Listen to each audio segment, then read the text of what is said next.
Introduction to Philosophy, Lecture 18, Hume and the Problem of Evil. I found it refreshing that our text went with a dialogue here.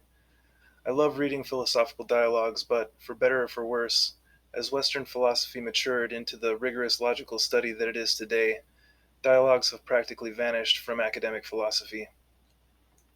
The dialogue presented in our text is a selection from Hume's Dialogues Concerning Natural Religion. In this work, a series of fictional discussions between three characters, Cleanthes, Damia, and Philo, who discuss the nature and existence of God, the problem of evil, and the limits of human reason in understanding the divine.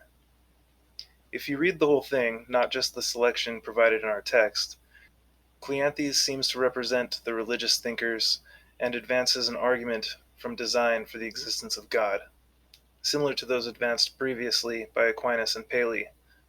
Damia seems to represent the mystics among us, or perhaps Orthodox Christians, and argues that God's nature is beyond our understanding. Philo, however, advances an argument from evil that is intended to prove that God does not exist. The entire work has value, but for this discussion we'll focus on Hume's citation of Epicurus through his character Philo. After Philo and Damia discuss the many instances of evil in the world, and how often the well-off and impoverished alike report dissatisfaction with life, Philo asks Cleanthes, "Is it possible, Cleanthes, that after all these reflections, and infinitely more which might be suggested, you can still preserve your anthropomorphism, and assert the moral attributes of the deity, his justice, benevolence, mercy, rectitude, to be of the same nature with these virtues in human creatures? His power, we allow, is infinite. Whatever he wills is executed. But neither man nor any other animal is happy. Therefore, he does not will their happiness. His wisdom is infinite. He is never mistaken in choosing the means to any end. But the course of nature tends not to human or animal felicity. Therefore, it is not established for that purpose. Through the whole compass of human knowledge, there are no inferences more certain and infallible than these. In what respect, then, do his benevolence and mercy resemble the benevolence and mercy of men? Epicurus' old questions are yet unanswered. Is he willing to prevent evil, but not able? Then he is impotent. Is he able but not willing? Then he is malevolent. Is he both able and willing? Whence then is evil? So, according to Epicurus, God either wants to eliminate bad things and cannot, or can eliminate bad things, but does not want to, or neither wishes to nor can, or both wants to and can. If he wants to and cannot, he is weak. And this does not apply to God. If he can but doesn't want to, then he is spiteful, which is equally foreign to God's nature. If he neither wants to nor can, he is both weak and spiteful, and so not a God. If he wants to and can, which is the only thing fitting for a God, where then do bad things come from? Or why doesn't he eliminate them? The conclusion that is supposed to follow is that God does not exist, because if he did, then evil would not exist, but it does. We can make this clearer if we break it down syllogistically. Premise 1. God is omnipotent, omniscient, and omnibenevolent. Premise 2. If God is omnipotent, then God has the power to eliminate all evil. Conclusion 1. God has the power to eliminate all evil.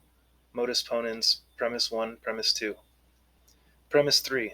If God is omniscient, then God knows evil exists. Conclusion 2. God knows evil exists.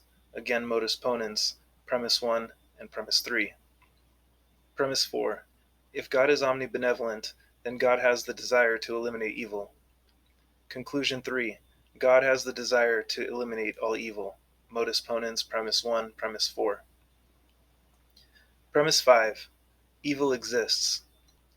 Premise 6. If evil exists, then either God doesn't have the power to eliminate all evil, or doesn't know evil exists, or doesn't have the desire to eliminate all evil. Conclusion 4. God doesn't have the power to eliminate all evil, or doesn't know evil exists, or doesn't have the desire to eliminate all evil. Modus ponens, premise 5 and premise 6. Premise 7. If God doesn't have the power to eliminate all evil, or doesn't know evil exists, or doesn't have the desire to eliminate all evil, then God does not exist. Conclusion 5. God does not exist. Modus ponens, premise 7, conclusion 4. This is a valid argument, so to argue against it, we need to show that it is not sound. To do that, we need to show that at least one of the premises or intermediate conclusions, which ultimately serve as premises, is false. Since God is omnibenevolent, God wants good to exist in the world. As a segue into Unit 4, this is where free will comes in. In order for good to exist, humans must have free will. If humans don't have the freedom to choose between good and evil, then good cannot exist. If all humans were created to only choose what is good, then no choices would be taking place. If no choices were taking place, then no actual good would be taking place. It would just be a program running. In other words, there would be no moral value to any actions of pre-programmed entities. In order for an entity's actions to have moral value, the entity must be able to choose between moral and immoral actions. In other words, good and bad actions. Now, this isn't to say that good can't be appreciated without bad. It may be true that people can't fully appreciate the good if they haven't experienced the bad, but the point being made here is much more substantial than that. The point is, the possibility of goodness is literally impossible without the possibility of evil. To have a good world, which is what an omnibenevolent being would want, evil must be possible. If there is no possibility of evil in a world, then that world would be morally neutral. A world full of programmed entities walking around shaking each other's hands wouldn't have any moral value, since none of them could do anything else anyway. None of them would be morally praiseworthy or blameworthy for any of their actions, since they couldn't have done anything else.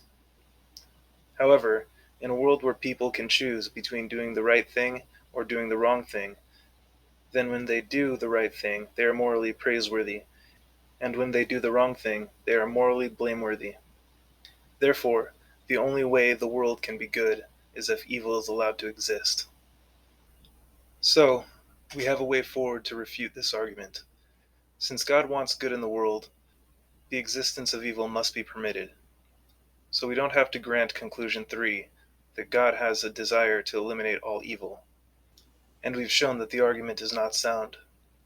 Therefore, since God can remain omnibenevolent while allowing evil to exist, the existence of God is logically compatible with the existence of evil. As we move on into Unit 4 on free will, determinism, and responsibility, many of these ideas will come up again, and many will be challenged. Even intuitive ideas about ascriptions of moral blame, the basis of moral responsibility, and our conceptions of ourselves as persons and moral agents can be called into question.